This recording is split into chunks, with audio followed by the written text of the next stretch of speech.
At 6:42 a.m. on May 20th, 1941, Sergeant Alfred Clive Hulme stood in the Field Punishment Center at Platanius, Crete, watching German Fallschirmjäger paratroopers descend through the morning sky like a plague of locusts over Maleme Aerodrome. He was about to do something no soldier in World War II had ever attempted, something so audacious it would either save hundreds of lives or get him executed as a spy. 30 years old, provost sergeant for 8 months, 0 combat kills. The Germans had dropped 3,000 paratroopers in the first wave, with more coming. Hulme supervised 23 New Zealand soldiers at the punishment center. Men who had been caught fighting, drunk on duty, or stealing supplies. The Army called them bad men. Hulme knew better. They were soldiers who had made mistakes, and right now he needed every man who could pull a trigger. The paratroopers were landing everywhere, in olive groves, on roads, in fields around the airfield. Some got tangled in their chutes and died before they hit the ground. Others landed cleanly and immediately started forming organized fighting positions.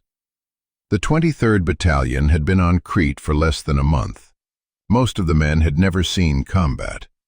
Now they were facing the largest airborne invasion in military history.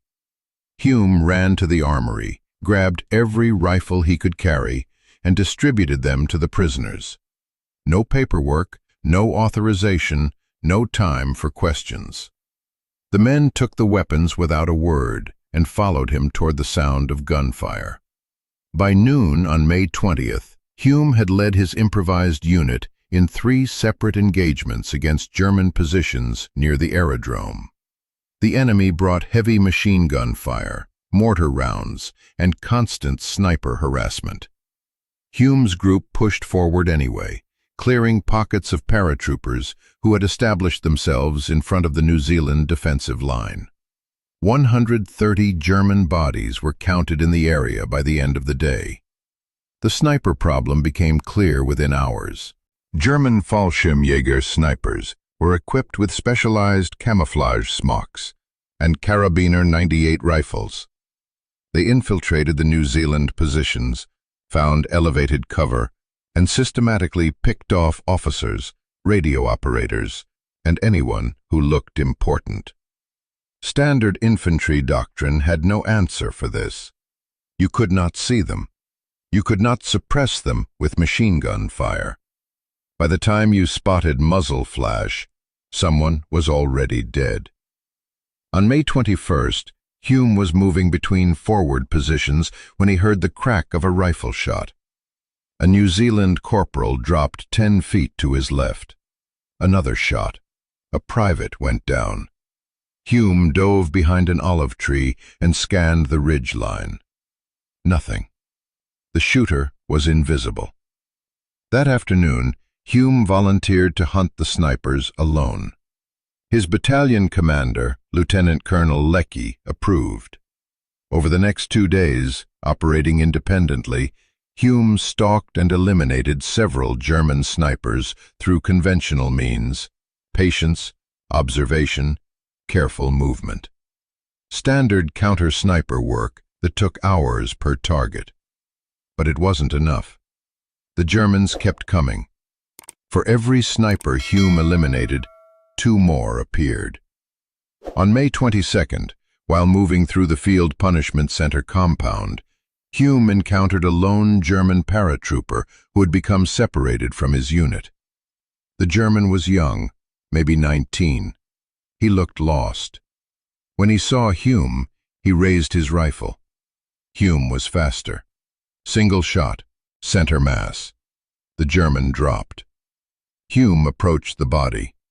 The dead paratrooper wore a distinctive splinter-pattern camouflage smock, designed specifically for the Fallschirmjäger units. Next to him lay a Karabiner 98 with a Zeiss scope mounted on top. Standard German sniper configuration. The weapon was in perfect condition. Hume stared at the equipment for a long moment. He thought about the New Zealand soldiers dying to invisible shooters. He thought about the German snipers who walked freely through contested areas because no one could distinguish them from regular infantry at distance. He thought about how many New Zealanders he could save if he could get close to the enemy snipers before they knew he was there. If you want to see how Hume's stolen German equipment turned out in combat, please hit that like button. It helps us share more forgotten stories from the Second World War. Subscribe if you haven't already. Back to Hume. He stripped the camouflage smock off the dead German. It was still warm. Blood on the left side, but the rest intact. He took the rifle, checked the action, and counted the remaining rounds in the magazine. 7 rounds. He found 2 spare magazines on the body, 47 rounds total. Hume pulled the German smock over his New Zealand uniform and slung the Karabiner 98 across his shoulder. He did not ask permission. He did not file paperwork. He simply walked toward the German lines, wearing enemy camouflage and carrying enemy weapons. And the next German sniper he encountered would have no idea what was about to happen. At 0700 on May 23rd, Hume moved through the olive groves west of Maleme, wearing the German camouflage smock. The splinter pattern broke up his silhouette perfectly against the Mediterranean vegetation. From 200 yards, he looked like any other Fallschirmjäger moving between positions. He spotted his first target at 0745. A German sniper had established a hide in the ruins of a stone farmhouse overlooking the coastal road. The position gave him clear sight lines to any New Zealand movement between Platanius and the airfield. Hume watched the sniper through field glasses. The man was scanning methodically, professional, patient, dangerous. Hume approached from the east, walking openly across the field. No concealment, no tactical movement. Just a German soldier returning to his position. Or so it appeared. The sniper glanced at Hume, registered the camouflage smock and the Karabiner 98, and returned to scanning the road. No alarm, no challenge, no suspicion. Hume closed to 50 yards, 40, 30. At 25 yards, Hume raised the German rifle and fired. The sniper dropped without making a sound. Hume searched the body. No identification beyond a Soldbuch with a unit designation. 1st Fallschirmjäger Regiment.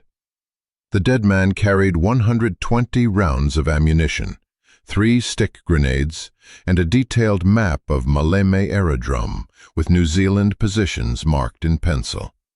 Intelligence officers would want that map. Hume took the ammunition and moved on. By noon on May 23rd, he had eliminated 3 more German snipers using identical tactics.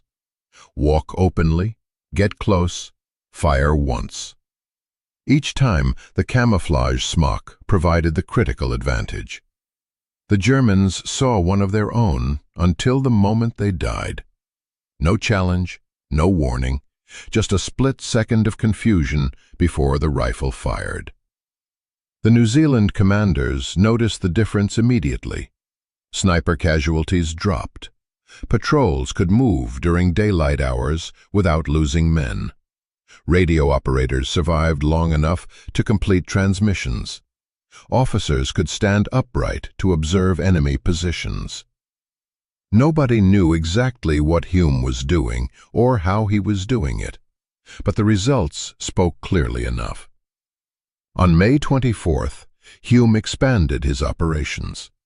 He began moving behind German lines, targeting snipers who were positioned too deep for conventional counter-sniper work to reach them. The missions required him to walk through concentrations of German infantry, sometimes passing within 10 feet of enemy soldiers who had no idea they were looking at a New Zealand sergeant. The deception held every single time. German Fallschirmjäger operated in dispersed formations after the initial drop. Individual paratroopers and small groups constantly moved between positions, regrouped, and established new firing points. Communications were chaotic. Unit cohesion was loose. One more soldier in camouflage attracted no attention whatsoever. Hulme exploited this weakness repeatedly throughout May 24th. At 14:30, Hulme was moving through a German assembly area near Galatas when a Fallschirmjäger Oberleutnant approached him. The officer said something in German and gestured sharply toward the ridge to the east, an order. Hulme nodded, said nothing, and walked in the indicated direction. The officer watched him go, then turned to deal with other matters.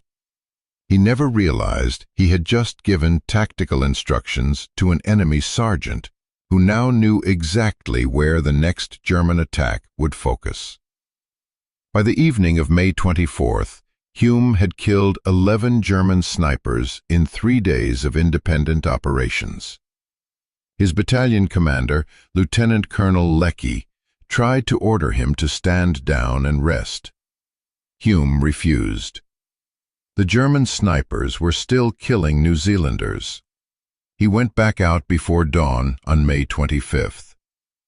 On May 25th, the New Zealand Division launched a counterattack to recapture Galatas village. The Germans had fortified a school building at the western edge of town and were using it as a strong point. Machine gun fire from the school stopped the initial New Zealand advance completely. Men were pinned down in the streets. The attack was failing. Hulme joined the assault. When his platoon got pinned down by the machine gun position, he moved forward alone through the rubble. He reached the school building, pulled 3 stick grenades from his belt, and threw them through the ground floor windows in quick succession. The explosions silenced the machine gun. The counterattack surged forward. The New Zealanders retook Galatas that afternoon in brutal house-to-house fighting, but the victory lasted less than 24 hours. German reinforcements arrived during the night. By the evening of May 26th, the New Zealand Division was withdrawing towards Suda Bay. The evacuation from Crete had begun. The island was lost. That night, a runner found Hulme at the battalion assembly area. The runner carried a message from headquarters written on a scrap of paper. Hulme read it twice in the darkness.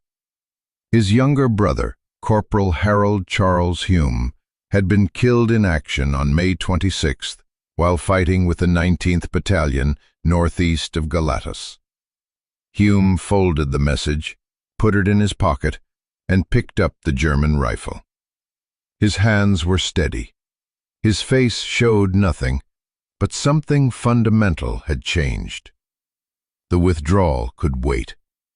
The German snipers, advancing behind the retreating New Zealanders, were about to discover what happened when you made this war personal. At 0500 on May 27th, Hulme positioned himself on a hillside overlooking the road to Suda Bay. Below him, the 23rd Battalion moved west in a fighting withdrawal. Behind them, German advance units pushed forward aggressively, trying to cut off the retreat before the Allies could reach the evacuation beaches. German snipers moved with the advance. Hulme counted at least 8 enemy shooters working the ridge lines around the withdrawal route. They were targeting New Zealand officers and NCOs specifically, trying to break the command structure and cohesion of the retreating units. Standard doctrine for pursuit operations. Hulme had not slept since receiving the news about his brother 18 hours earlier. He had spent the night moving through the German positions, learning their patterns, identifying their most skilled snipers, memorizing terrain. Now he was going to kill them systematically. The first target appeared at 0520, a German sniper working his way up a rocky outcrop 300 yards south of the road. The man moved with confidence, clearly experienced.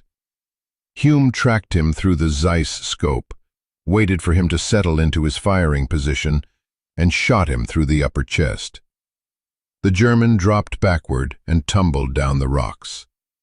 Hulme moved immediately.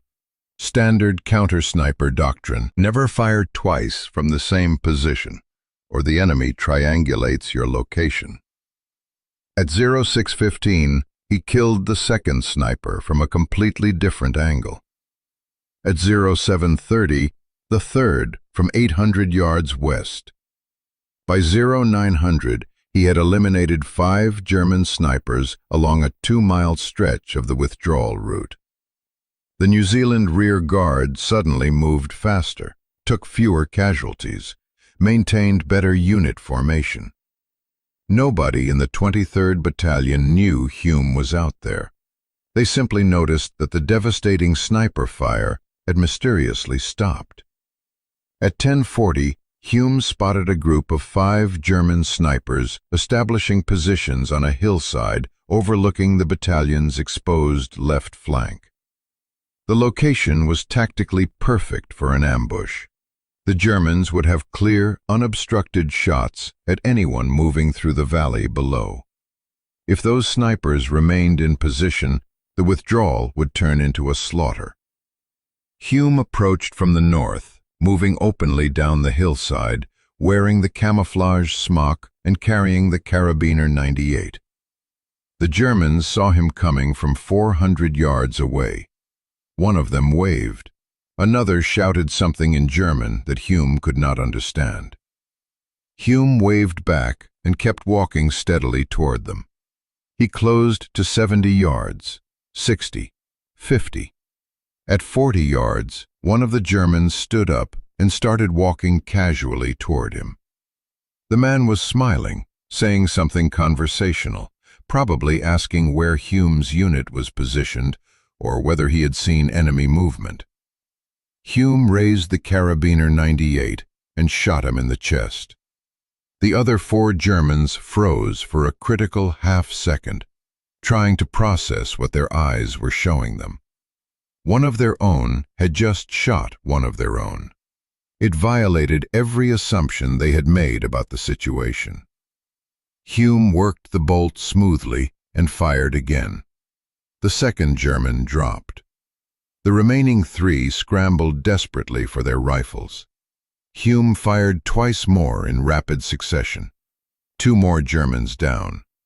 The 5th man got his rifle up and managed to fire 1 shot. The round passed 6 inches over Hulme's head and cracked into the rocks behind him. Hulme's next shot did not miss. He searched the bodies methodically.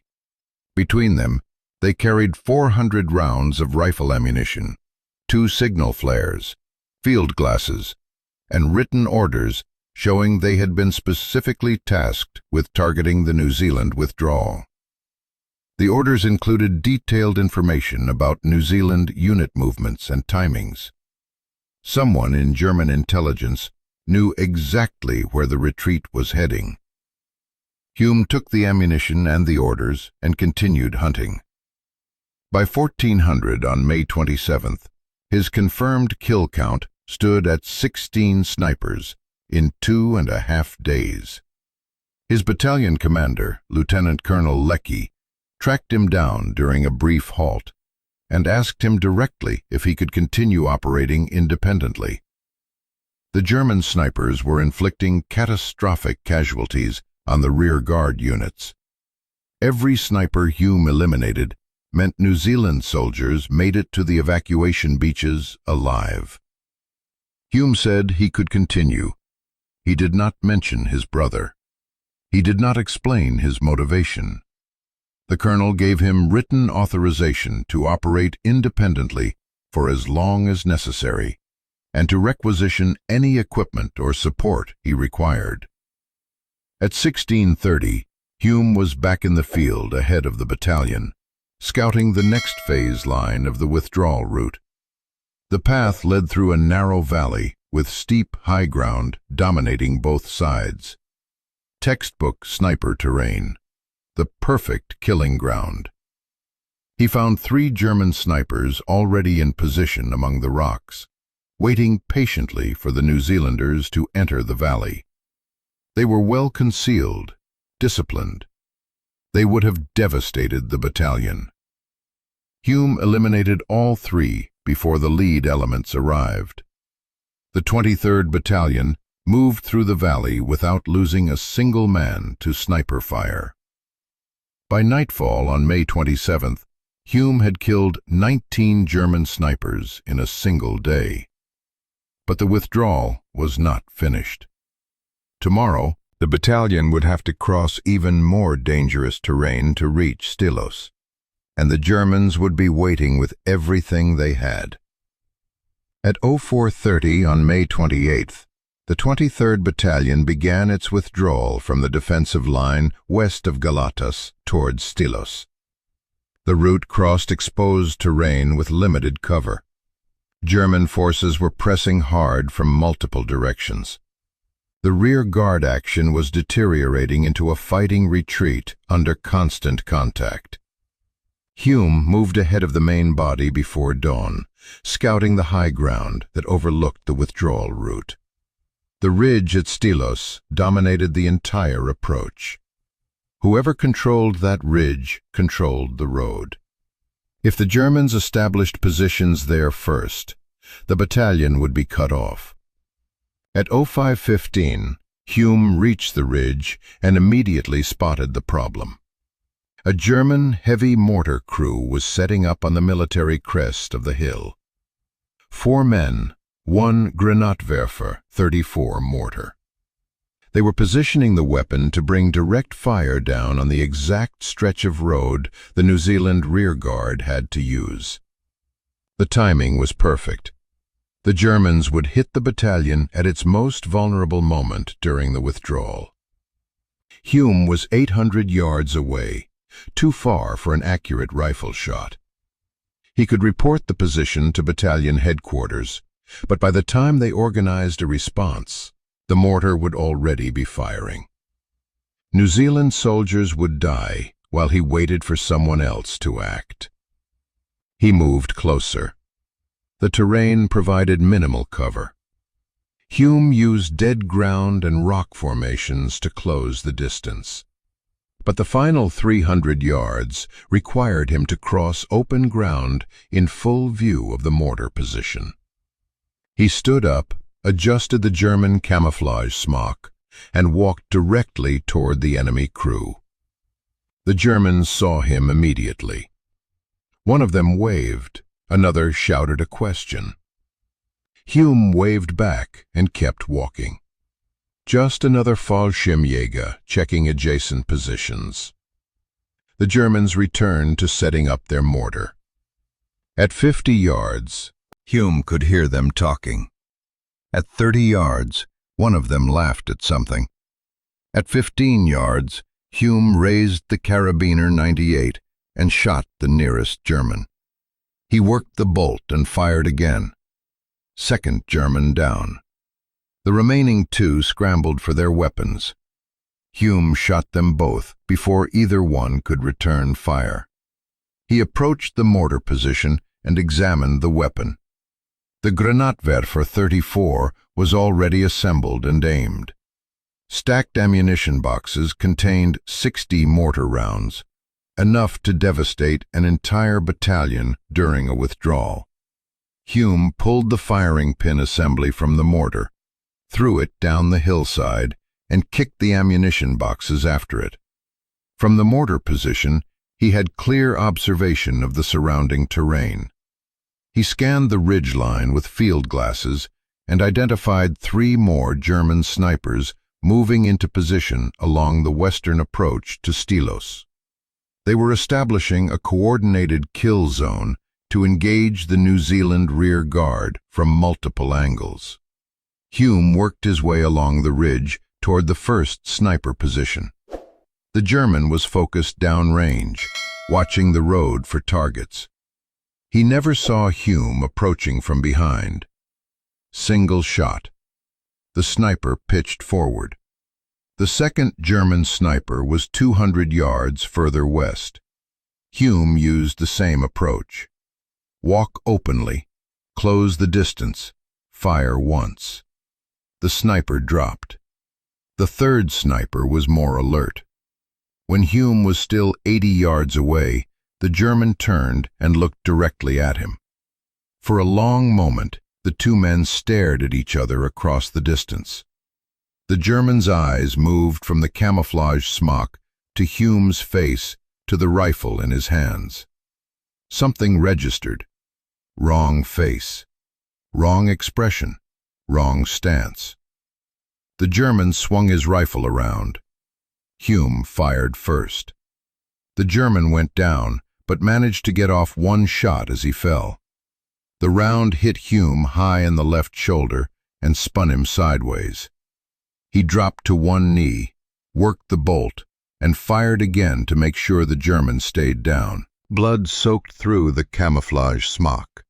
The wound was bad. Hulme could feel it. Bone damage, heavy bleeding. He needed medical attention immediately. But the 23rd Battalion was still moving through the withdrawal route below him, and there were more German snipers in the area. He tore a strip from the dead German's uniform and wrapped it around his shoulder as a field dressing. The bleeding slowed, but did not stop. He picked up the Karabiner 98 with his right hand. His left arm was not responding properly. At 08:30, Hulme was still on the ridge when he spotted another German sniper working his way toward the road. The man was moving carefully, professionally, setting up for a shot on the New Zealand rear guard. Target number 34. Hulme raised the rifle one-handed, braced it against the rock, and tried to aim. The scope wavered. His vision was blurring. He squeezed the trigger. The shot went wide. The German sniper spun around, saw Hulme, and returned fire. The second bullet hit Hulme in the same shoulder, tearing through muscle and shattering bone. He fell backward behind the rocks. The German rifle clattered away down the hillside. His left arm was completely useless now. Blood was pooling under him. He could hear the German sniper moving closer, coming to finish him. This was how it ended. Alone on a ridge on Crete, 33 German snipers dead, but not 34. Hulme heard the German sniper's boots crunching on gravel. The footsteps came closer. 30 feet, 20. The German was moving cautiously, rifle up, checking angles. Professional, careful. He knew Hulme was wounded but not dead, and wounded men could still fight. Hulme's right hand found a rock the size of a grenade. His vision swam. Blood loss was shutting his body down. The footsteps stopped 10 feet away. The German was circling around the rocks, trying to get a clear shot without exposing himself. Hulme threw the rock hard to his left.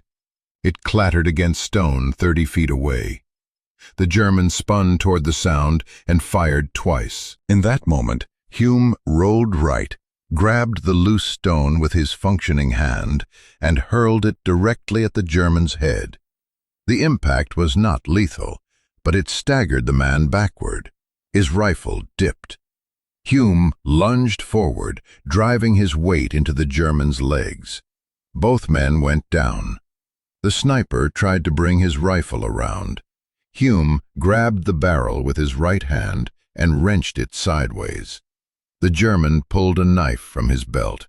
Hulme headbutted him twice, felt the man's nose break, and kept driving forward until the German stopped moving. He lay on top of the unconscious German for a long moment, breathing hard, trying to stay conscious. His left shoulder was destroyed, blood everywhere. He needed to get off this ridge before he bled out, or more Germans arrived. The withdrawal route below was empty now. The 23rd Battalion had already passed through. Hulme was alone on the ridge with dead Germans and no way to contact friendly forces. He started crawling downhill, dragging his useless left arm, following the path the battalion had taken. At 0940, a New Zealand patrol found him collapsed on the road 2 miles from Stylos. The patrol commander took one look at Hulme's wounds and called for stretcher bearers. Hulme tried to protest, tried to tell them about the German positions, but the words would not come out properly. They carried him to the battalion aid station at Stylos. The medical officer examined the shoulder wounds and immediately tagged him for evacuation. Both bullets had shattered the scapula. Bone fragments were embedded in muscle tissue. Without proper surgical intervention, Hulme would lose the arm or die from infection. Lieutenant Colonel Leckie visited him at the aid station that afternoon. The colonel brought field reports showing that German sniper activity along the withdrawal route had effectively ceased. The rear guard had suffered minimal casualties during the retreat to Stylos. The mortar position Hulme had destroyed would have killed dozens of men. Leckie told him he was being recommended for the Victoria Cross. Hulme asked about his brother's body, whether anyone had recovered it, whether there would be a grave. Leckie had no information. The 19th Battalion had withdrawn under heavy contact.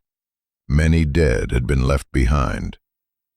On May 29th, the 23rd Battalion completed its withdrawal to Sfakia on the southern coast of Crete. The Royal Navy was evacuating Allied forces from the beaches under constant German air attack. Hulme was loaded onto a destroyer, along with hundreds of other wounded. The ship departed Crete at 2300 hours on May 30th. The voyage to Egypt took 18 hours. German aircraft attacked the convoy twice. The destroyer's anti-aircraft guns shot down 3 Junkers 87 Stuka dive bombers. Hulme watched the engagement from the medical bay, unable to do anything except lie still and try not to reopen his wounds. The ship reached Alexandria on June 1st. Hulme was transferred to a military hospital where surgeons spent 4 hours removing bullet fragments and repairing tissue damage. The doctors told him he would never regain full use of his left arm. He would be medically discharged. His war was over. On June 15th, Hulme was placed on a hospital ship bound for New Zealand. The voyage took 3 weeks. He spent most of it staring at the ceiling of the medical ward, thinking about his brother, thinking about the snipers he had killed, thinking about the men from the 23rd Battalion who had made it off Crete because German snipers had not been there to shoot them. He arrived in Auckland on July 10, 1941. The ship docked at 0700. His wife, Rona, was waiting on the pier. She had not been told he was wounded. When she saw him come down the gangway with his left arm in a sling and 40 pounds lighter than when he had left, she started crying. Hulme spent the next 6 weeks at a rehabilitation facility in Rotorua. Physical therapy, psychological evaluation, medical board reviews. The Army wanted to discharge him as medically unfit for service. Hulme did not argue. His shoulder would never heal properly. He could barely lift his left arm above chest height. On August 20th, a telegram arrived from Army headquarters in Wellington. His recommendation for the Victoria Cross had been approved. The award would be gazetted in October. He was ordered to report to Government House in Wellington for the formal presentation ceremony. Hulme read the telegram twice and put it in his pocket. The award meant nothing compared to what he had lost. His brother was still dead. The 23rd Battalion was still in North Africa, fighting without him.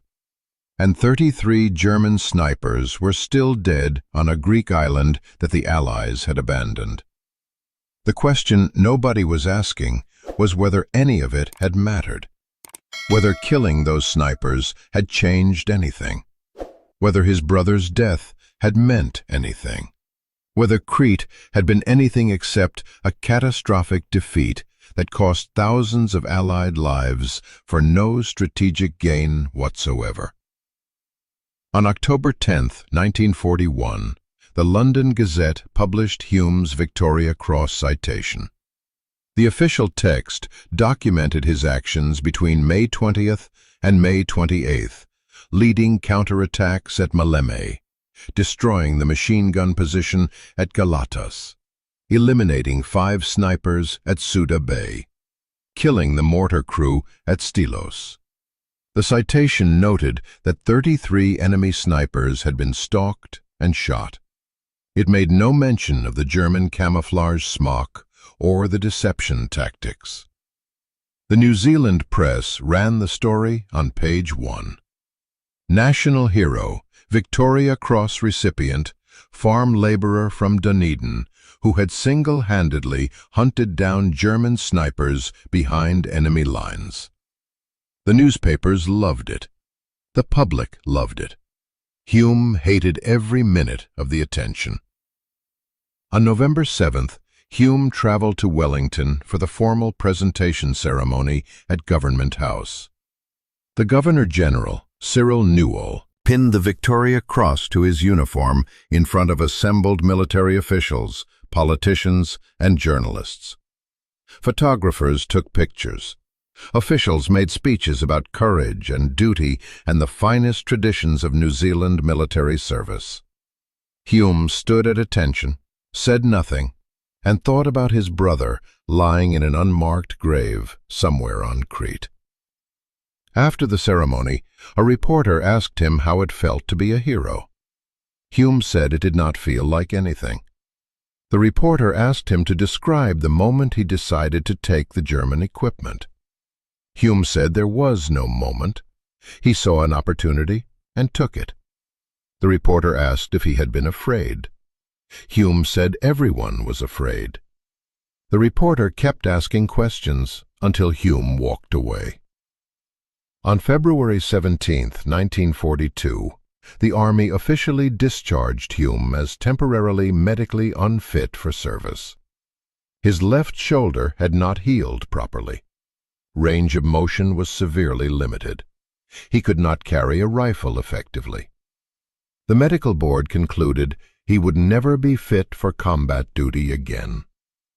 Hulme returned to civilian life at age 31 with the Victoria Cross, a useless left arm, and no clear idea what to do next. The war was still happening.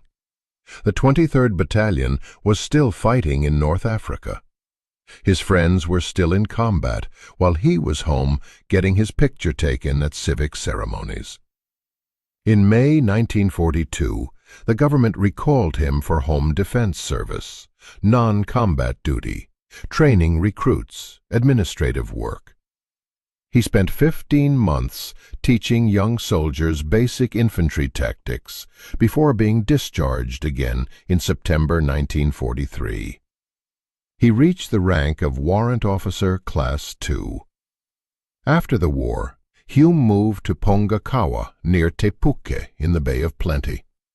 He purchased a small trucking company and worked as a general carrier, hauling freight, moving equipment, nothing that required 2 functional shoulders. The work was steady. The money was adequate. Nobody asked him about Crete. He married Rona Marjorie Murcott. They had 2 sons. Hulme never talked to them about the war, never mentioned the snipers, never explained how he won the Victoria Cross. When people asked, he changed the subject. When veterans organizations invited him to speak, he declined. In 1946, the British government invited all Commonwealth Victoria Cross recipients to London for the victory celebrations. Hulme attended. He met other VC winners, sat through formal dinners, participated in parades. The king shook his hand. Churchill gave a speech. Hulme smiled for photographs and wished he was back in New Zealand hauling freight. Over the years, military historians tracked down veterans from the 23rd Battalion and interviewed them about Crete. Several men confirmed seeing Hulme wearing the German camouflage smock. Others described finding dead German snipers with no explanation for who had killed them. One sergeant remembered Hulme disappearing for days at a time during the withdrawal and returning with ammunition he had not been issued. The stories spread. The legend grew. Hulme never corrected the exaggerations, never disputed the inaccuracies. He simply refused to discuss it at all. In 1953, a military researcher asked him directly how he felt about killing 33 men. Hulme said he did not feel anything about it. The researcher asked if he ever thought about the Germans he had killed. Hulme said he thought about his brother. The researcher asked if he had any regrets. Hulme said his only regret was that the 34th sniper got away. In 1967, his son Denny Hulme won the Formula One World Drivers' Championship. The press descended on Pongakawa, looking for the father of New Zealand's racing hero. They found a 60-year-old trucking company manager with a Victoria Cross in a drawer and no interest in talking about either racing or war. Hulme ran his trucking business until retirement. He maintained minimal contact with military organizations. He attended Anzac Day ceremonies, but did not give speeches. When the Queen Elizabeth II Army Memorial Museum at Waiouru requested his Victoria Cross for display, he loaned it to them on the condition they not make a fuss about it. On September 2, 1982, Alfred Clive Hulme died in Tauranga at age 71. Natural causes, no warning. He was buried at Dudley Cemetery with full military honors. Veterans from the 2nd New Zealand Expeditionary Force served as pallbearers. The funeral service was brief. No eulogies, no speeches about heroism, exactly as he would have wanted. His Victoria Cross remained on display at Waiouru until December 2, 2007, when thieves broke into the museum and stole it along with 8 other Victoria Crosses.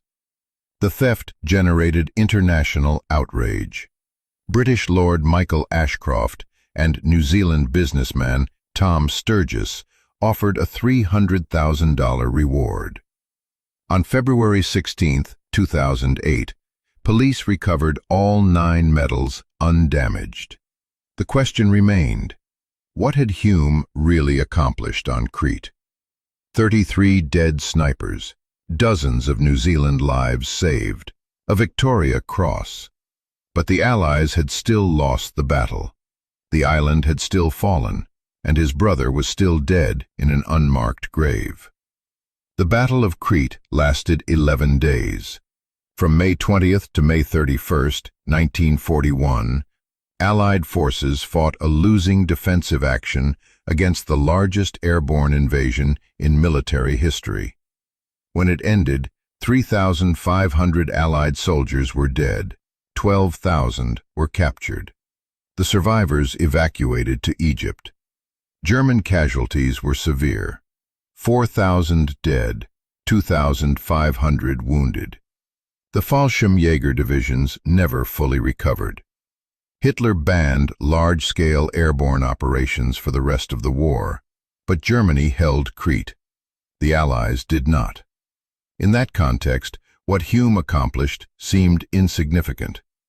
33 dead snipers against thousands of casualties on both sides. A local tactical success in a strategic defeat. One sergeant with a stolen rifle who slowed down the German advance by perhaps a few hours. But the numbers told a different story. During the 8-day period from May 20th to May 28th, German sniper teams operating around Maleme and the withdrawal routes to Suda Bay killed an estimated 200 Allied soldiers. The actual number was probably higher. Many deaths attributed to general combat were actually sniper kills: officers, radio operators, medical personnel. The Germans targeted high-value personnel systematically. In the sector where Hulme operated, German sniper effectiveness dropped 90% after May 23rd. The 23rd Battalion's casualty reports documented the change. Between May 20th and May 22nd, the battalion lost 47 men to sniper fire. Between May 23rd and May 30th, they lost 6. The difference was Hulme.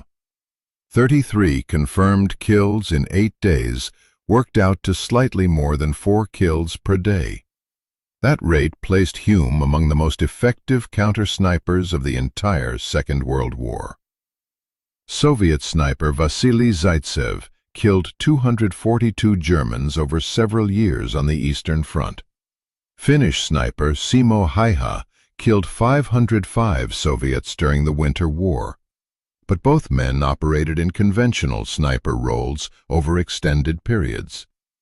Hulme killed 33 enemy snipers in 8 days while operating alone behind enemy lines using deception tactics that violated the laws of war. No other documented case in the Second World War matched that combination of speed, effectiveness, and operational audacity. The German camouflage smock was the key innovation. Standard counter-sniper doctrine in 1941 involved observation, triangulation, and suppressive fire. Time-consuming, resource-intensive, often ineffective against skilled snipers who changed positions frequently. Hulme bypassed all of that by simply walking up to enemy snipers while appearing to be one of them. The approach carried enormous risk. If discovered, Hulme would have been executed immediately as a spy or saboteur under the Geneva Convention. Combatants wearing enemy uniforms forfeited protection as prisoners of war. The Germans would have been legally justified in shooting him on sight. Hulme understood the risk. He did it anyway. Every single time he put on that German smock, he was betting his life that the deception would hold long enough to get within killing range. It held 33 times. The tactic was never officially adopted by Allied forces. Military legal advisors considered it too problematic under international law. Using enemy uniforms for deception was explicitly forbidden in multiple treaties. But individual soldiers noted what Hulme had accomplished, and some applied similar methods in later campaigns when circumstances permitted. After the war, military historians debated whether Hulme's actions constituted a war crime. The wearing of enemy uniforms was illegal, but Hulme had not used the disguise to commit atrocities or target civilians. He had used it to eliminate enemy combatants who were themselves killing Allied soldiers. The consensus eventually settled on pragmatic acceptance. Nobody was going to prosecute a Victoria Cross recipient for tactics that saved Allied lives. The broader question was whether Hulme's success proved anything about military doctrine. Was the German camouflage smock viable? Could it be standardized? Could other soldiers be trained to do what Hulme did? The answer appeared to be no. Hulme succeeded because of specific circumstances that could not be easily reproduced. The chaos of the German airborne assault, the dispersed nature of Fallschirmjäger operations, the fact that German snipers operated independently without close unit integration, the confusion during the Allied withdrawal. Remove any of those factors, and the deception likely would have failed immediately. More importantly, Hulme possessed characteristics that could not be taught. The psychological capacity to walk calmly toward enemy soldiers while wearing their uniform. The absolute confidence required to maintain the deception under direct observation. The situational awareness to know exactly when to drop the act and shoot. Most soldiers did not have those qualities. The 23rd Battalion learned that lesson after Crete. Several men attempted to replicate Hulme's tactics during later campaigns in North Africa. 2 were killed immediately when German soldiers recognized them as impostors.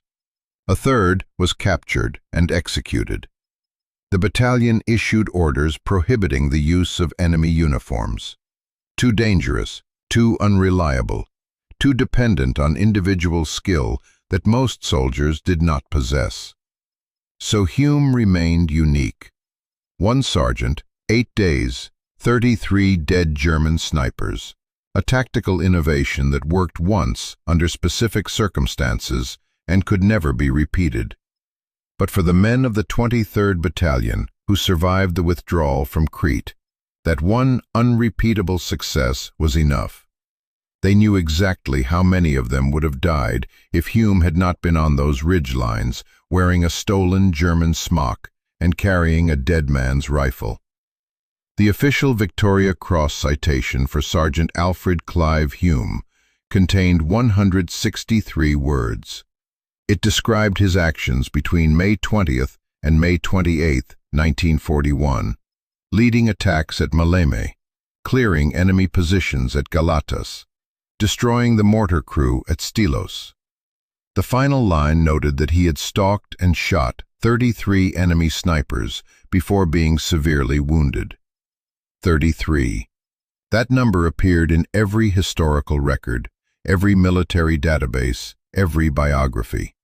33 confirmed kills in 8 days of independent operations behind enemy lines. No other Allied soldier in the Second World War matched that counter-sniper record in such a compressed time frame. But the number only told part of the story. Each of those 33 dead German snipers represented an unknown number of Allied soldiers who lived because that particular sniper was not in position when their unit moved through his sector. How many? 10 men per sniper, 20, 50. The math became impossible to calculate precisely, but the cumulative effect was clear. Hulme saved hundreds of lives, possibly more than 1,000, not through grand strategy or brilliant tactics, but through simple, brutal efficiency. Walk toward the enemy, get close, shoot first, repeat until wounded or dead. The German commanders on Crete never understood what happened to their snipers. After-action reports noted unexplained losses among Fallschirmjäger sniper teams during the final week of the campaign. Several reports mentioned finding dead snipers with no evidence of how they had been killed. No artillery strikes, no air attacks, just single rifle shots from close range. One German intelligence assessment speculated that Allied forces had deployed specialized counter-sniper units equipped with silenced weapons. Another report suggested partisan activity by civilians. Nobody guessed the truth. One New Zealand sergeant in a stolen uniform. The deception remained classified for years after the war. British and New Zealand military authorities did not want to publicize tactics that violated international law, even if those tactics had been effective. Hulme's Victoria Cross citation mentioned his sniper kills, but omitted any reference to the German camouflage smock or the deception methods he employed. The full story only emerged gradually as veterans gave interviews and military historians accessed declassified records. By then, Hulme was decades removed from the war and had no interest in discussing details. When pressed, he gave the same answer every time. He saw German equipment that could help him kill German snipers. He took it. He used it. That was all. But the simplicity of that answer obscured the deeper question. What kind of man could do what Hulme did? What psychological makeup allowed someone to walk calmly toward enemy soldiers while wearing their uniform, knowing that discovery meant immediate execution? Most soldiers could not have maintained that deception for 5 minutes. Hume maintained it for 8 days. The answer seemed to be grief and rage, channeled into absolute focus. His brother died on May 26th. Hume killed 19 snipers in the following 2 days. The timing was not coincidental. Something fundamental changed after he received that message about Harold. The tactical calculations remained the same, but the emotional context shifted. This was no longer just about saving Allied lives. This was about making the Germans pay. That motivation probably kept him alive. Soldiers fighting for abstract principles sometimes hesitated at critical moments. Soldiers fighting for personal reasons rarely did. When Hume walked toward those 5 German snipers on the hillside and opened fire at 40 yards, he was not thinking about military doctrine or tactical advantage. He was thinking about his brother lying dead somewhere on the same island. And then he went back out and killed more Germans. If this story moved you the way it moved us, do me a favor, hit that like button. Every single like tells YouTube to show this story to more people. Hit subscribe and turn on notifications. We're rescuing forgotten stories from dusty archives every single day. Stories about sergeants who saved lives with stolen rifles and deception. Real people, real heroism. Drop a comment right now and tell us where you're watching from. Are you watching from the United States, United Kingdom, Canada, Australia? Our community stretches across the entire world. You're not just a viewer, you're part of keeping these memories alive. Tell us your location. Tell us if someone in your family served. Just let us know you're here. Thank you for watching, and thank you for making sure Clive Hulme doesn't disappear into silence. These men deserve to be remembered, and you're helping make that happen.